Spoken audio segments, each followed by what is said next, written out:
Good evening, welcome to tonight's school board meeting. It's Monday, August 8th, 2022, 6 o'clock from the Susan Tully Lively Board of 1887 building.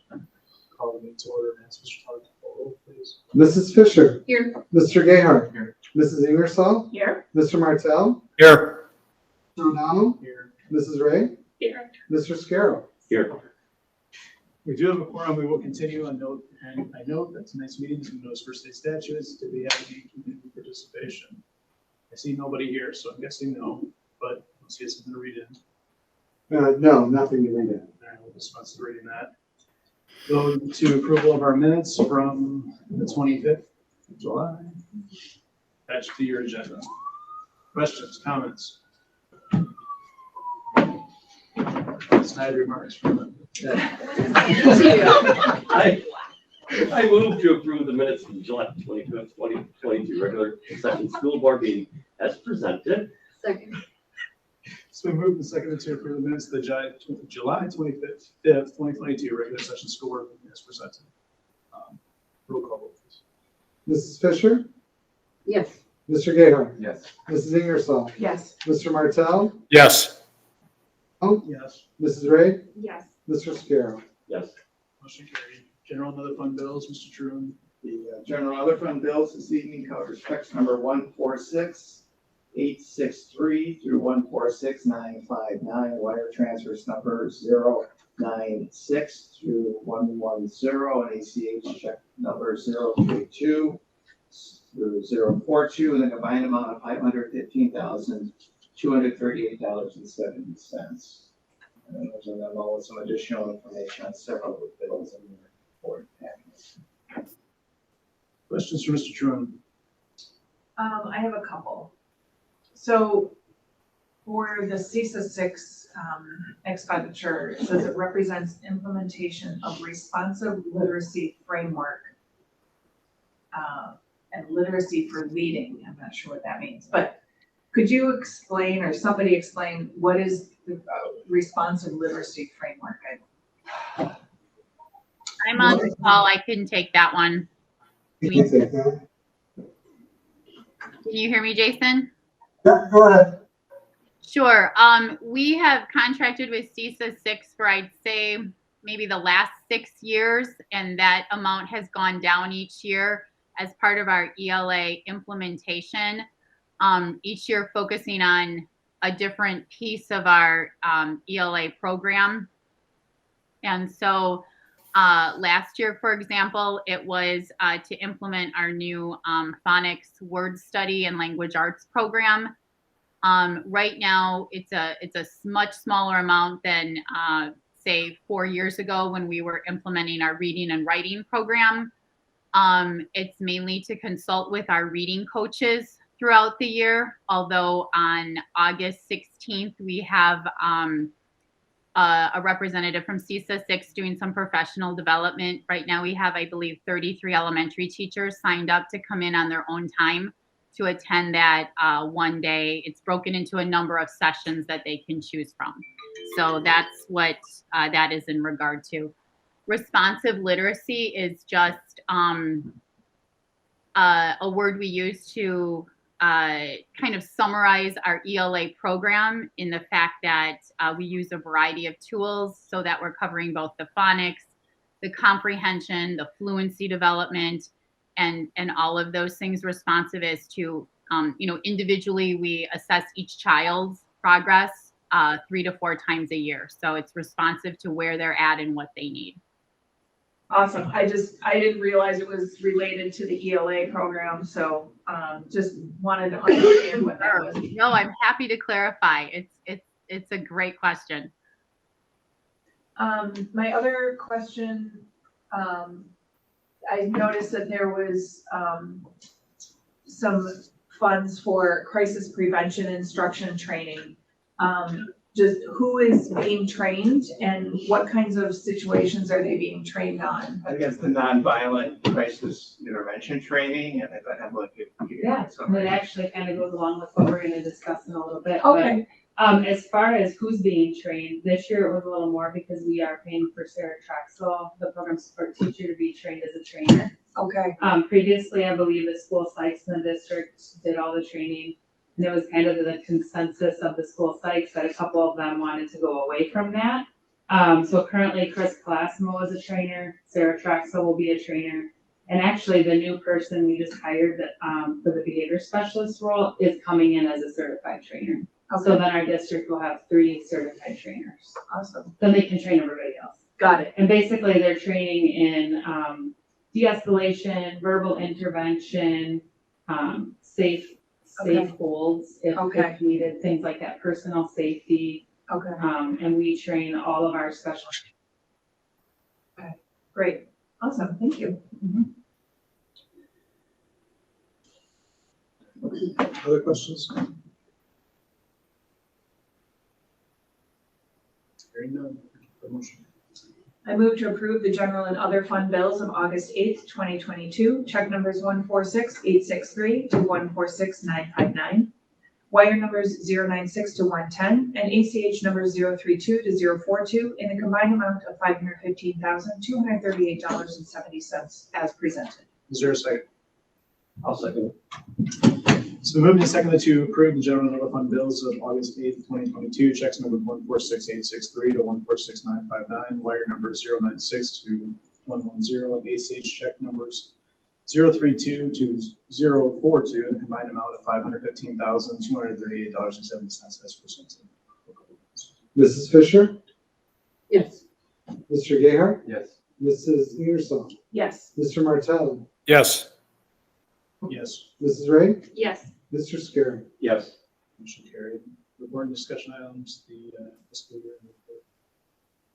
I thought it would be worthwhile to spend a couple of minutes on kind of the year end and how we did financially and talk about a couple of things relating to cash flow too. But the first sheet you saw, I think at last board meeting as part of the treasurer's report, but I just wanted to kind of put that out there again in terms of how we finished the fiscal year. We're still going through our audit, but I don't anticipate really any significant changes at this point. This is pretty close to final. Overall expenditures, we were under by about 500,000, but we also need to keep in mind we did not use the OPEB contribution that we normally budget. That's about 300,000. So our expenditures are probably about within $200,000 of budget. And on a percentage, that's pretty much spent most of our budget on the expenditures. The areas probably that were higher than we had hoped is utilities. Yeah.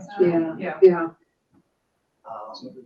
Revenue wise, though, we did, I think, really well in a number of categories. Open enrollment was a little higher. You notice our, what I'll call handicap aid or special education aid, the percentage was up. Our expenses from the prior year were higher, so that's why we got a little more. Also, some of that Medicaid dollars came in as well. Plus, we got the governor's 400,000 in December, so that's kind of carried through. So as a result, we saw an increase in the overall operating balance or fund balance, just about almost 1.8 or 1.795. In a typical year, to kind of keep at the same percentage, we should see almost a positive amount of about 700,000. Okay. So kind of give you a sense where, obviously we're a little above that plus the OPEB and such. We used to be at a time where we didn't even, we barely went over. Right. So we're doing much better. So, and then I just put this together, the balance sheet. Should have 2 columns there. Can you make that smaller? Maybe not, Jason. Yeah, sure. Which one, this one here? Yeah. PDF. Go to 2 pages. Oh, did it go to 2 pages? Yeah, it's on 2 pages. Oh, jeez. Well, that's all right, we can see this one. You can, though. yeah, you Well, can see yeah. it at least. Anyway, so it's kind of a summary. You don't see the balance sheet probably often, but I just thought I'd share with you, what makes up the balance sheet of fund balance. And there's an asset section, which includes cash, plus a large chunk of receivables, mostly being our annual tax levy that we did the settlement in August, and then all of the final claims. Liabilities is generally, the bills at the end of June that we still need to pay that are June related. And then final payrolls for the end of the year, summer school, that's the liabilities. And then you'll see a couple of different categories of fund equity. Part of it is non-spendable. That's basically what we have for inventory. And usually inventory is like custodial supplies, paper products, things like that. We do an inventory check, so that shows through. If we have some outstanding common school funds we hadn't spent, those are applied there. And then the final balance. One of the things we did this year is we carried a category, and I separated, which was, can you go up a little bit, Jason? Again, it's kind of, I'm sorry, down one more. Is what I'll call the assigned category, which is basically the OPEB and the money that we got from the governor's office, those two categories, and then one of our grants. And the reason it's sitting there basically is that would be used for future budget needs. I wanted to segregate that from what I'll call unassigned fund balance. So that's why you see that 799,000 there. If you saw the previous year, it was zero. Right. So. What grant is included in that? We got I remember what the title of the grant was. It's really a mental health grant. It's like $54,000. And I think to get that grant, I think Jason, you had to like click 3 or 4 different things to say, yes, we want the Oh, money. you don't minimize how hard that was to get. Yes. there you go. Actually did say something. So, You did, you talked about You it. Yeah, it took at least 2 minutes. I've never had a grant that I applied for that I could click a couple things and say, sure, we'll take it. well, it's usually most of our grants are all reimbursed after we spend the money. Right, This right. one, they just send us a check. We gotta do some reporting, I think. It was the state wanting to put more money towards mental health cases. Yeah. Yeah, that makes sense. So I appreciate them not making more hoops with it. Yeah, that's Right. true. Right. So, in case any of them are watching, thank you. I would like more grants. So with the change in our operating balance or cash flow, this sheet that Jason just put up there is kind of our projected cash flow needs for the year. So we anticipate what our expenses are gonna be, our revenues, just kind of cost that out and look at it. And based upon our analysis, I'm pretty confident sharing with you, I think this might be the first year that I can remember that we will not be looking at doing any cash flow. Wow. So, I think our financial position is such that it just isn't gonna be necessary, and I hate to go through the paperwork and the quarrels of waiting, pay the legal costs of doing that, if Right. we don't think we're gonna need to use Right. it. And last year, we hardly had to use it, so I think we can build enough flexibility in some of our expenses, so that won't be necessary. Yeah, that'll save money. With that said, I can guarantee you a year from now, we Yeah, will be doing yeah. short-term borrowing. Yeah. Sharp. Right. So. There's good and bad to that. Yeah. And then the last sheet, I just updated the fund balance to show what that budget sheet looks like, for future years. And of course, as we talked about the next year, which is the 2023-24, we see that fiscal clip. Yeah. And you may have noticed even the Milwaukee Journal had an article in today's paper about school funding and the fiscal facing school districts. So, I anticipate that'll be an item of discussion as we go forward. So a lot of unknowns. I think what's nice with the increased, operating balance is it provides the school district, the school board with some financial flexibility with a lot of uncertainty in the future. And I think having that flexibility is a good thing. So. I was looking at equalized values for all the munis and Yeah. everybody went up, everybody. And so it's gonna affect. Yeah. Yeah, last year went up 9%, and when we get our October valuation, that'll be from January of 21 to January of Right. 22. Right, And but that this time the period, next year will be even higher. Yeah. I'm looking at them going, whoa, As long as everyone goes up. everyone does, but Proportionally. it depends though, outside of our area, Mhm. Because of the state, We want whether or all of not, them to go up too. yeah, but I It's don't not know. We lag behind on.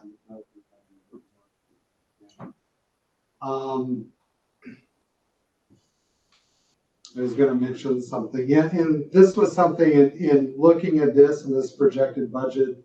And when you're looking at the line items that we put in for projected increases on, salaries, or if you look at this chart, you can see what's budgeted in there, and benefit increases, 3.21, 5.51. There's a lot of conversation at the national level, as those numbers aren't close to keeping up with inflation, what school districts are happy to do or come up with to try to look at compensation and so forth to keep and retain teachers. I saw the Madison superintendent was on a national news network. They have 300 openings unfilled. You're talking districts with, even in Wisconsin, that have hundreds of openings still for the start of the year. When you get into some of these large districts, and like the Dallas School District, I think had something like 9,000. It's some astronomical numbers. And so just be aware when we're looking at that fiscal cliff, and this was a conversation we had, it doesn't really even, that's at a very minimum modest projection, not necessarily keeping up with markets and so forth. And I think that's something we've seen more in the Wisconsin market, where 3/4 of our teachers are at that in our compensation schedule, that lane 4, which is, I believe it's above 63 or 64,000. So 75% of our teachers in that range. In the past, most school districts wouldn't bring on a new teacher within that price range. That's not stopping school districts now. With the shortage in the market, there's many more opportunities where districts are willing to pay them at the top of the pay schedule or well into the 70s and so forth to bring them in if they're an experienced teacher. So those pressures, by the time we get to that 23, 24, those percentages that may be a very conservative estimate as to where we need them to be or want them to be. I don't know. Just thought I'd share that bit of good news. Any questions for Mr. Chairman on that?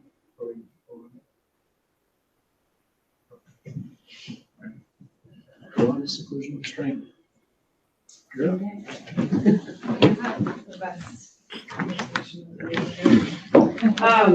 All right, so this is just a requirement every year that we report out and kind of communicate how many incidents of seclusion and restraint we have across the district, and then how many of those incidents involve students with disabilities. So included in this information, it is broken down by school on the second page if you guys have it.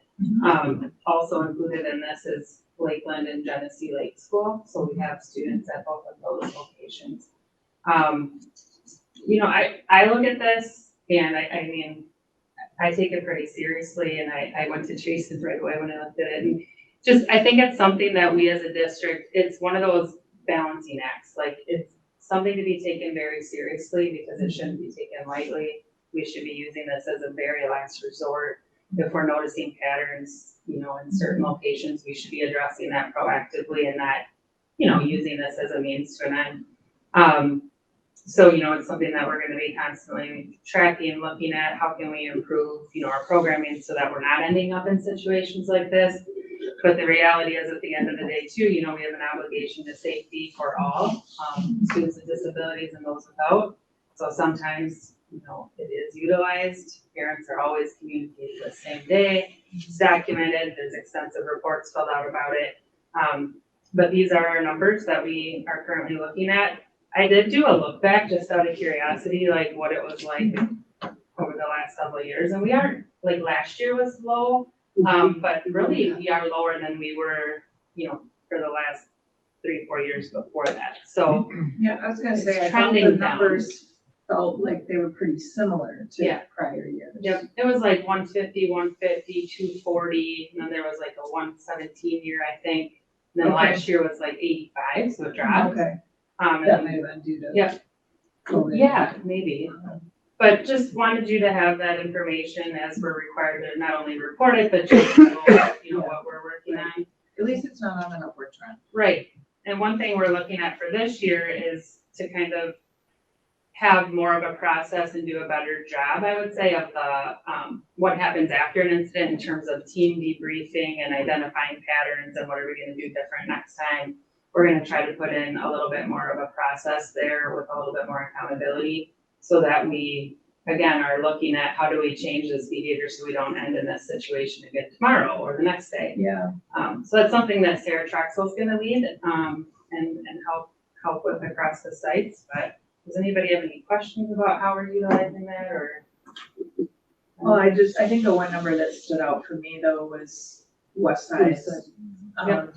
Which I would have expected more Jackson as That's opposed what to I- West Side. That's yeah. what Keep I in mean. mind, There's no ways. West Side did start the new RISE program for significant Which that student is not in there. needs. But No. one student can swing this, Significant. pretty Right, significantly. right, because it said Yeah. there's only 7 students involved. Well, in Yeah. it, you in know, all you look at cases. Jackson, 3 students and 3 incidents, okay, that's probably 3, you know. And And Jackson did have the ACE program. For them to only have 3 total. low. Well, that, I know, and that's why I said, that's why I was surprised No, I think that's great. comparatively. Well, I want to give a huge shout out to Brack though in that program because I feel like he has really done a lot to build that program to be very preventative. And how do I set up positive plans for these students and support? is that at Jackson? Yep, ACE, so that we don't end up, Yeah, you know, in this situation. I will say when you get a new student and nobody's worked with this student Right. before, sometimes you might have a spike year, like Sure. which I'm hoping that was for this student. Mm-hmm. And then we go down from here. But there, that 74 was primarily, a large chunk of that was probably, not like that one kid had 74, but a big chunk was probably the one. Does that make sense? Do you find parents are very,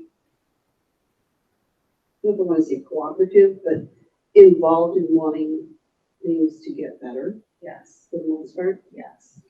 I think everybody. Involved. Yeah, I think everybody, and that particular student we met on frequently, mom was very involved and aware and, yeah. This year's gonna be better. So what's gonna happen with ACE, is Brock moving to, Yep, Brack is going to, I think that last year, I believe, so Brack's one of the CCA. right, Let's see, one of those students is going up to the middle school.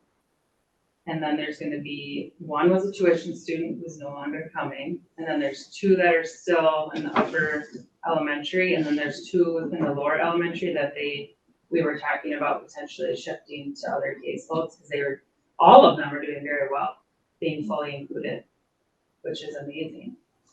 We still replaced Rock's position. We did. But it's just the kids in the program are. Doing a lot.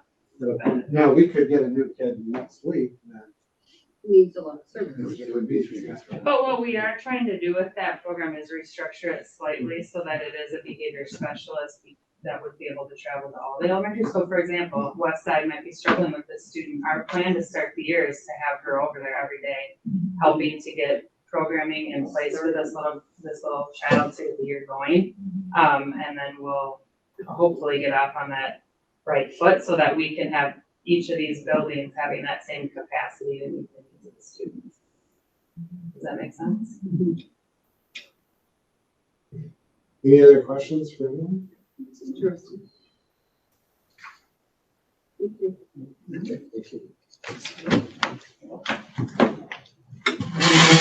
we got the personnel. Okay, the personnel sheet is included, not a lot of hires this round, but I know on the next board meeting, we'll have a lot of support staff positions that are being filled.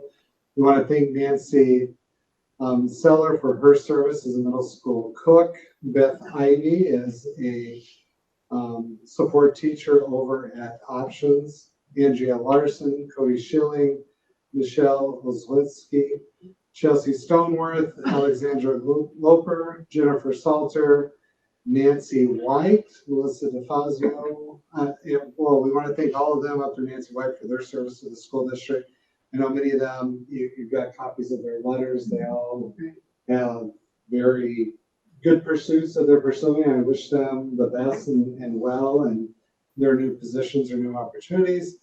And then we want to welcome Melissa DeFazio and Zamara Uman as a teaching assistant and as a music teacher over at Westside. So I noticed Nancy has been with the district for 49 years. Have we ever had anybody put in that many years before? I mean, that's pretty remarkable. Our track coach. Joanne is Schaefer. over- Well, I would say Yeah, Joanne. but that's, Yeah. you're right, that's a substantial amount. Yeah, Especially as a cook. Mhm. Yeah, she You know. started at the middle school in 1973. Wow, that's the year I graduated. that is amazing, yeah. It's really incredible. I think she's gonna be at the next board meeting, maybe to get recognized for. Okay, I was gonna say, I feel like 49 years needs Yeah. some kind of special Yeah, recognition. she should have one more. That's Let's get- commitment. Maybe we can get her some Twinkies.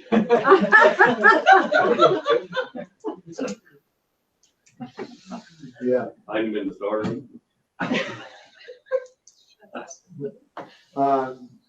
no, that's remarkable, you're right.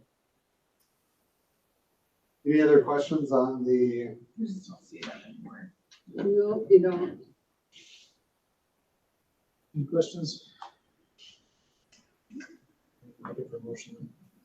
I move to approve the personnel recommendation sheet for August 8th, 2022, including new employment contracts, conditioned upon passing the background check, and district mandated drug screening as presented. Is there a second? Second, So moved and seconded to approve the personal recommendation sheet for August 8th, 2022, including new employment contracts, conditions upon passing the background check, and district mandated drug screening. Mrs. Fisher, Yes. Mr. Gayheart, Yes. Mrs. Ingersoll, yes. Mr. Martell, Yes. Yes. Mrs. Ray, Yes. Mr. Scarrow. Yes. Motion carried. So there's no school gifts. Unless we got one. Yeah, no, I don't have any gifts this evening unless we want to consider the remarkable discount card a gift. The gift was- Oh my gosh. $20. Pretty bummed. Announcements. We have the district welcome back for all the staff at the board members. You're always invited and welcome to come to that if you'd like. We do the years of service recognition and then the kickoff, it's my opportunity to say a few words and then dismiss the staff. But that is on the 31st at 8:00 a.m. at the high school auditorium. And then the new teacher orientation is the 24th of August, and we have the welcome at 8:00. If you're able to do that, Matt, or any of board members, you're welcome to attend that. If you're like as well, we have a little bit of a 24th, you said? welcome. Yep, Yeah, what time? 8 o'clock? 8:00. Yeah, I think you- It's always fun. I like their stories about what they did for the summer. Mhm. The one I mentioned, the one year I said, and I like gold shoes, because she's the only one who had gold shoes on too. I'm married, so. Oh, I know, but it's like, I don't want to feel like. We'll see. That's all I have. All right. Thank you. Motion to adjourn, anyone? So moved. A second? Second. A second to adjourn, roll call vote. Mrs. Fisher, Yes. Mr. Gayheart, Yes. Mrs. Ingersoll, Yes. Mr. Martell, Yes. Yes. Mrs. Ray, Yes. Mr. Scarrow. Yes. Motion carried.